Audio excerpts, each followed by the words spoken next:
Hello, my podcast people, and thank you for joining me for yet another episode of my favorite podcast. If you're listening to this when it drops, it is Monday, February 5th. I almost said welcome to Monday. Welcome to Monday, but also welcome to February. In today's episode, we're going to talk about should you always display your prices. But first, as you know, we got updates. So back to the fact that it is February. I think this bears a little discussion time. Yes, January went by fast. It always does, folks. Every month goes by fast. February is going to go by even faster because there's fewer days. Although it is a leap year. I'm thinking about my girl Andrea, her son, her older of the two sons. He was born on leap year, leap day. I don't even know what it's called because it doesn't come around, but so often. What are we, 4 years? Is it 4, 7? I don't even know. 7 years? I'm not even sure. So that's a rough birthday to have. But either way, this year he gets an official birthday. So shout out to him for his birthday. But every year, every month, we say this.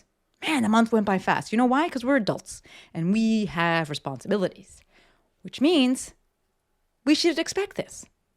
Right? We should expect that it's going to go by fast. It's literally never going to slow down. That meme that goes around that's like, being an adult is just constantly saying like, it'll slow down next month. It'll slow down next month until you die. And I'm like, yes, that's it.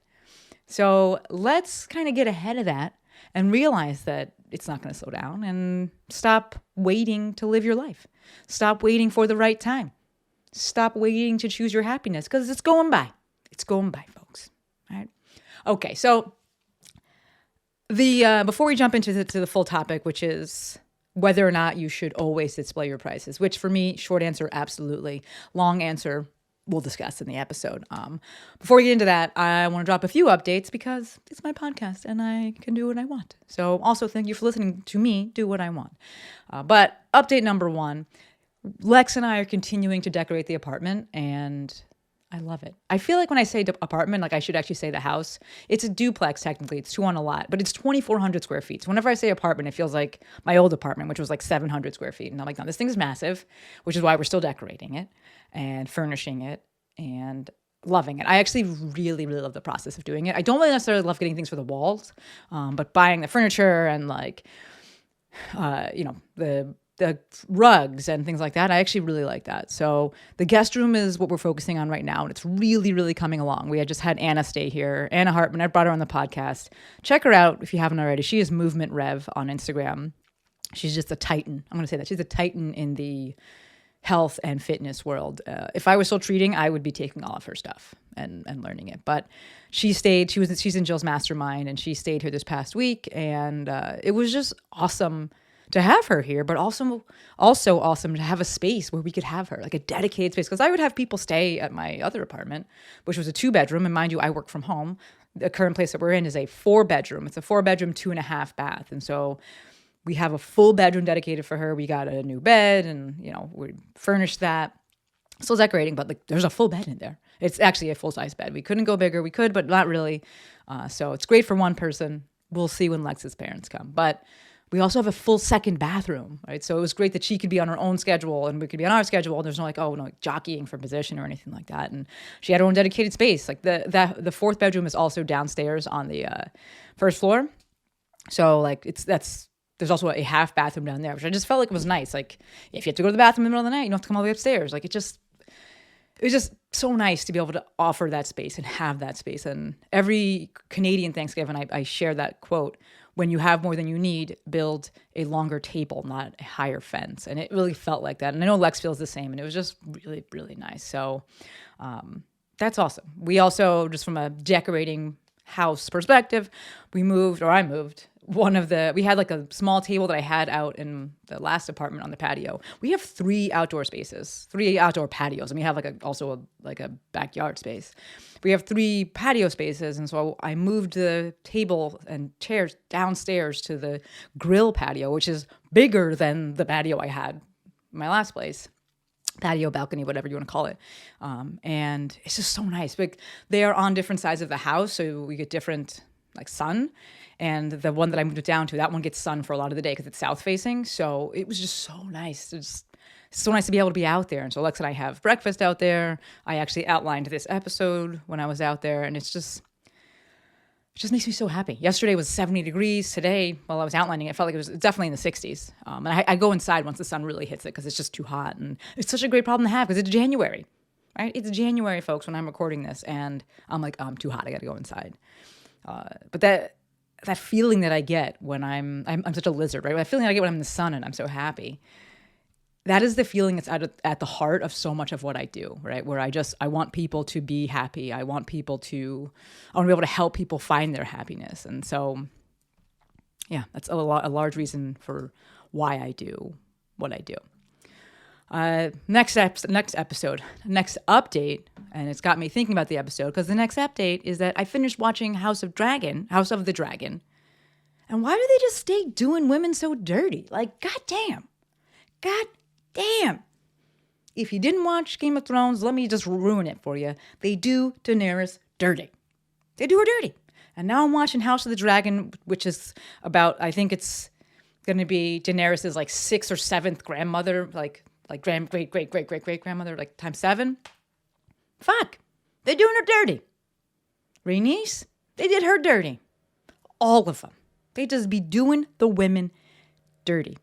I love these storylines, though, and I'm really into it. And so if that's your thing, would love to hear from you. Shoot me a DM. Shoot me a text. Did you watch House of the Dragon? Did you watch Game of Thrones? What do you think? All right. Okay, third update. My bestie, you know her, Jill Fit. She left a review on the podcast, which means that I can officially stop recording this podcast. Just be done. Just kidding. But Jill knows that words are my love language in terms of how I like to receive love and words of affirmation, if you will. And she always shows up for me like that. And it just meant a lot. Like I don't check the reviews like every week. And I haven't asked for reviews in a bit, but I just happened to see it and I was like, holy shit, like I know that name. And it just meant a lot. So I'm not going to read it. If you want to read it, you can head on over to the reviews and you can check it out. And then while you're there, if you're like, man, I'm inspired and moved to leave my own review, that would be amazing. If not, that's fine too. But JB, there's a good chance that you're listening to this episode because you're the best. And thank you. All right, thank you for everything. I love you and I'll talk to you in 5 minutes. Inside joke there, folks, inside joke. All right, fourth update. Registration for my Instagram business blueprint masterclass closes this Friday, February 9th, which also happens to be my mom's birthday. So make moves. Say happy birthday to her as well. For those of you who don't know, the Instagram business blueprint is a 3-hour masterclass that I put together specifically for health and fitness pros who want to learn how to grow their audience, attract their ideal client, and use Instagram for online business. It'll be held on Saturday, February 10th from 10 a.m. to 1 p.m. Pacific. Yes, there will be a recording if you can't make it live, but if you want your questions answered, then you need to come live. I am definitely really looking forward to this one. I have a full outline for it already. I haven't put it together, put a slide together for it. But what I did was I sent an email out to any of the folks who had registered during the early bird period. And I asked them, what is the one thing that you want to learn from this masterclass? You want to walk away with from this masterclass? And based on those responses, we got like 50% responses from that, which is fucking phenomenal. But based on that, and that's just this morning, I'm guessing we'll probably have a few more roll in because it's Monday and people are actually like checking their stuff. And I sent it on Saturday. But based on what they said, I am really going to focus on content creation and kind of the efficiency piece around it, and definitely get a bit more advanced with the discussion on selling, because that is a big question that kept coming up and I want to give the people what they want. So if content creation, efficiency around that, and actually selling, using Instagram to sell are things that interest you and you want to learn how to do that, fucking sign up, folks. Fucking sign up. If you got more questions or anything like that, you can DM me. You can text me 310-737-2345. We will link it in the show notes. As for the price, it is 147 monies, aka $147 US American dollars, which brings us to the main topic today. Should you always display your prices? Right off the bat, as always, do what you want. Right? Always. I'm here to share what I do and what works for me. And you are free to take what serves you and leave the rest. I'm not here to be like, everyone has to do this, and if they don't, they're a bad person. No. I am simply here to share what I do and put words to what I do and perhaps what you are thinking about doing, but maybe you're nervous because you don't see other people doing it. All right? So I was actually inspired to record this episode because I was walking this morning with old Moosey Moose, and there's a house to rent down the street, and it had the price listed right on there, right? It's a 3-3, right? 3-bedroom, 3-bath, and it's $49.95. And I was like, great, amazing. I am not looking for a place to live, but it is always just nice to see that, like right on the thing. Like, yes, if you go to Zillow, the price is right there, but it's also nice when you're just like looking at the house, you're at the place and you're just like, what's the price? I hate searching for shit. I want to know right away, particularly without having to speak to somebody. Like, I do not want to have to call in or DM somebody or emails. I don't want to get on a fucking call to know the price, which is why I personally put the price on everything, always. And I always have. Right?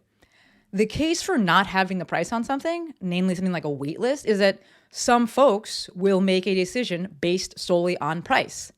I personally am fine with that. I don't want to deal with people who are price sensitive. And I use the word deal with. If it bothers you, pretend I didn't say it. Right?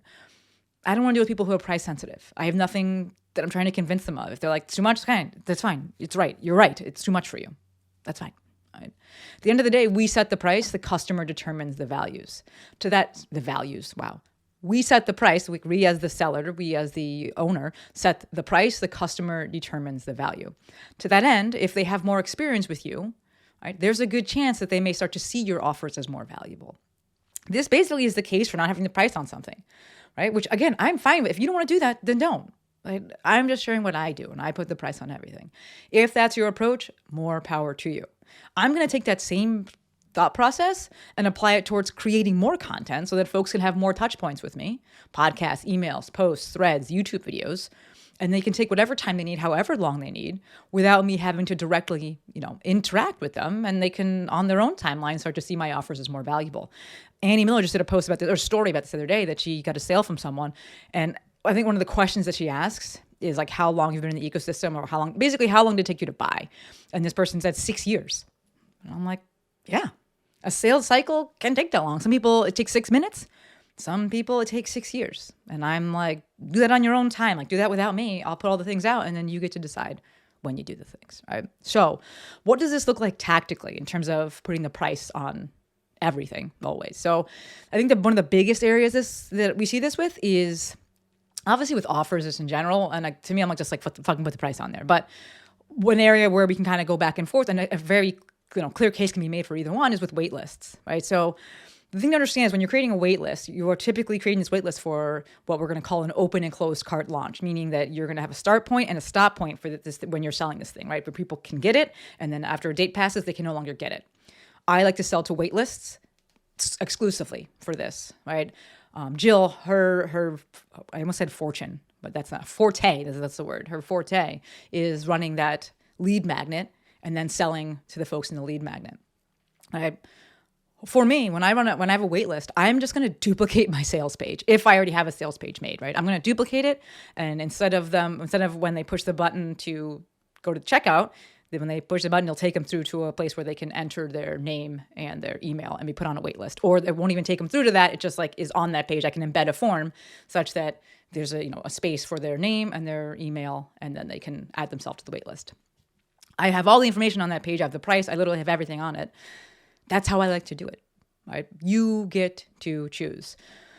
I offer single session coaching calls called Maestro meetings. The price is right on there. It's $397. The Lecture Mind, the price is right on the page. It's $10,000 for that. Right? I'm especially a fan of having a price on the page and such for higher ticket items, because people need time to save up.